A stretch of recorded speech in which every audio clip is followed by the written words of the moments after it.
Hey, Ergat here, and it's time to talk about Bleach. But before we get into the episode, I'm sorry if I sound weird or like talking through my nose, because I actually am.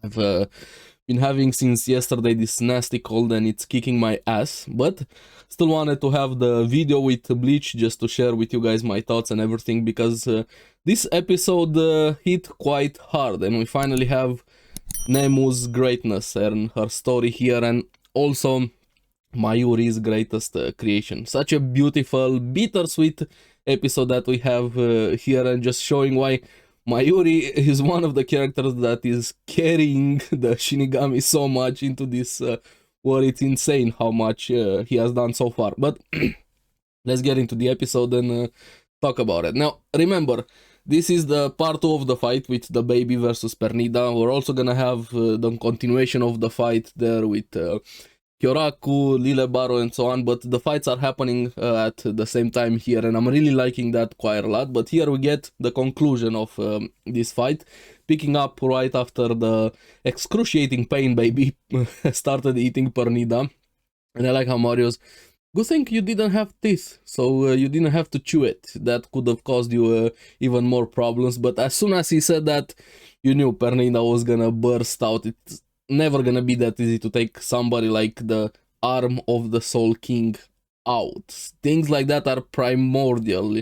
It's very hard to kill something like this, but this is why I think Mayuri was the perfect opponent against Pernida, because we saw it as Zaraki is very incompatible with opponents like this, and ironically, Zaraki kind of helped Pernida indirectly in a way. We're gonna get to that, and I like how Pernida started changing more throughout this, kind of showing why it's the personification of advancement, keep going forward in the pursuit of that, and even being proud that it's a Quincy, and started using its Quincy's power, much to the shock of Mayuri, even though he started mocking it. But he sensed the change there, Pernida's speech patterns changing. He couldn't really figure it out fully what was happening right at the start. He was like, memories of the Soul King, or is it evolving? He hit the nail on the head for that, and he still had to run from this. He was on the run from the nerves.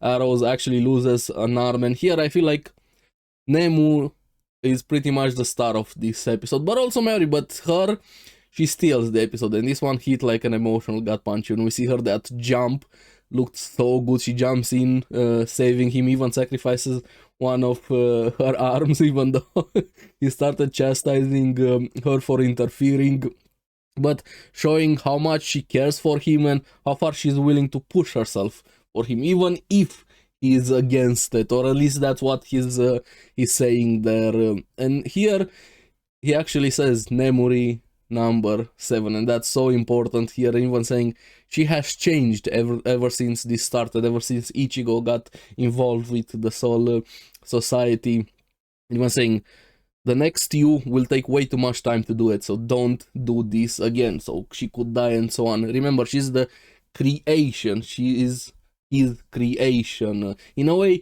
she's his daughter, but artificially created here, and saying you do not have the freedom to make your own choices. You will die when I order you to die. And here is where we see the flashback of how Nemu was created, and her loving the first words she heard, Nemuri number 7, her name, and that stuck with her quite a lot. And going back and forth to the present and the flashback with her giving him the medicine he forgot to bring to regen both of their arms. He got a bit frustrated.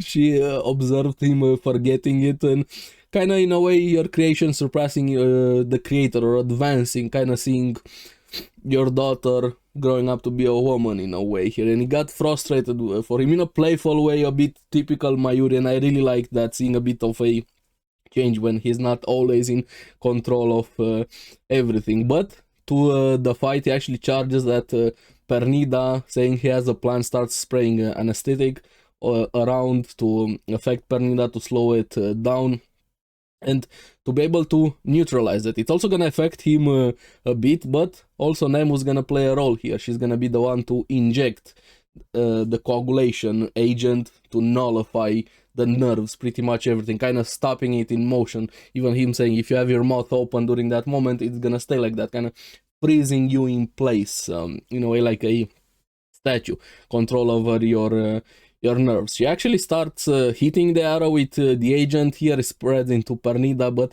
it detaches itself, so it's not fully affected. And here we see what advancement actually means for a being like this. Keeps moving forward. It was able to kind of take a bit of Zaraki into itself when they had that first encounter, and took some of his traits, and even Mayuri was worried that, hey, if he starts having the reaction or speed of Zaraki, Nemu's gonna be in danger. Even giving some credit to Zaraki quite a lot. But Pernida is one of the most dangerous opponents. If you let it evolve, keep pushing it forward, you're gonna reach a point where nothing is gonna be able to defeat it. And if it was anybody else against it, I don't know how if they could have won this one, to say the least. But here Nemu greatness shows up. She just wanted to be called again Nemuri number 7 instead of just Nemu in the flashback, talking to Akon here, and she jumps forward. But before we get to that, still more in the flashback here with Akon kind of assuming that maybe Mayuri is embarrassed to call her that, and we see a bit of Mayuri's perspective, how he views this entire thing and what he wants, saying that to create a soul from nothing is the dream of all soul reapers. But that's more like his own personal dream, and the reason why he said this is like, but it's silly for one to dream while awake, and this is why he called the project Nemuri, meaning sleeping. Correct me with the translation in the comments if I'm wrong about that. And Akon talking to Nemu, telling her why he stopped calling her by her full name, saying that it's his personal dream and she wants to use everything she has to save him, to protect him. She kind of imprinted on him from when she was created here, and hit quite a lot. These things like this are my weakness, seeing characters so devoted, so innocent internally, they don't fully understand the world around them the same way as a human does. While she's very smart, she's also very tied to how she was raised up or how she was created, and she's willing to do anything and everything for Mayuri, and actually goes doing that, jumps and saves him,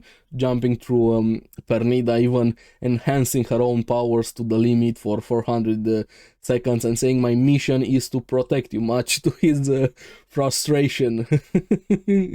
And I like how she clapped him back when he said, no, your mission is to grow. Yes, but I can grow by protecting you, and actually uses 6% of her soul to fire a blast at Pernida, splitting it apart. And like, yeah, I knew from the manga, of course, but the way it was here in the anime, the flashbacks, the voice acting here, the emotional things, and the song there hit quite hard, a lot, amplified the scenes quite a lot. This is what an anime should do here, and we're getting so much of this with Bleach.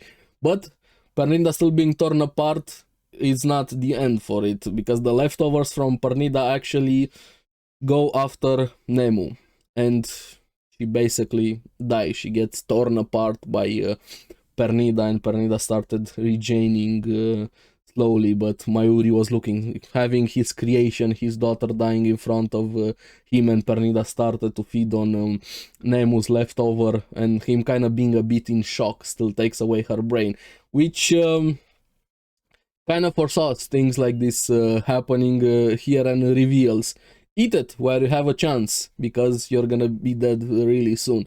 Revealing how he was able in a way to keep something artificial, to keep its cell division. He made a new organ to be able for Nemu to keep on living, and when it's not connected to the brain, that organ kind of goes overloaded. So Pernida ate cancer in a way, it's self-destructed here, just growing like a tumor itself, blowing up. And I really liked while that was happening, Sizel Aporo started or kind of his own internal things in the personification of Sizel Aporo. I really hope we're gonna get the Hell arc. Started mocking him, antagonizing him quite a lot. Weren't you supposed to not be complacent, not follow perfection here, and so on? And through that, and seeing that scene there quite a lot. The fight between them was awesome here, and I hope we get that Hell arc at some point. But Mayuri and that conversation with himself, or in a way with Sais de la Poro, kind of personifying that was great here. And Pernida loses. He's also very wounded. Mayuri, he also lost Nemu. That hit me. I actually got a bit teared up. Nemu is great. I don't know if there's a way to bring her back now that the brain is here. Are we gonna have changes that big? I don't know. But as of now, Nemu is dead here. If somebody can do it, Mayuri is down. Or maybe we're gonna get Nemuri number 8 in the future. We're gonna have to see. But he collapses down, and the guys from Squad 11 find him, take him away, and he fully reveals. And this is why I'm saying he's the one that's carrying the Shinigami quite a lot.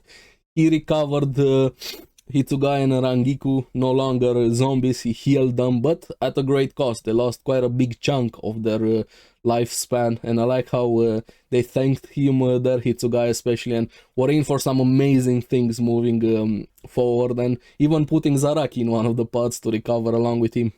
And I like how Ikaku and both thanking him for saving Zaraki, showing respect, even though he was getting frustrated for being thanked too much. It was such a great Mayuri episode here, and revealing the driving force, the motivation in Mayuri, what he wanted to create, and also his rival, Kisuke Urahara, finally saying, "I've surpassed you. I would wish to see your face."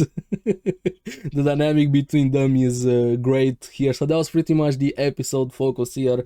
I love Mayuri, the fight, and RIP Nemu, you are great. But there's also an end credit scene. We finally see Giselle and Lil Toto, and still with the zombies around, the rest of them going to fight the soldiers, even though they got really creepy with the eyes here, and Hashwalt keeping Uryu under surveillance, but he gets interrupted by Buzz B finally getting to him. So another great episode. I'm sorry if I missed some things, I glossed over something, but it's taking quite a lot for me to even be able to talk about it. I feel really sick, honestly, so I apologize for not talking a bit more, expanding a bit more. This was such a great episode here. We have gotten greatness with Mayuri and Nemu, and I'm so excited for the future. And keep in mind, we still have the finale of the fight there with Lile Baro, Kyoraku, and what's gonna happen next. I do hope you guys remember some of the things that were foreshadowed for that fight. No. But anyway, let me know in the comments below what you guys thought about the episode, what you think about Mayuri, Pernida, and what it means he actually touched God in a way, creating an artificial soul here, Mayuri. Let me know in the comments below. As always, thank you very much for watching. Remember to like and subscribe, helps me quite a lot, and you guys get the latest videos on the series that I follow. So keep enjoying Bleach. I'm gonna see you again on the next one. Bye bye.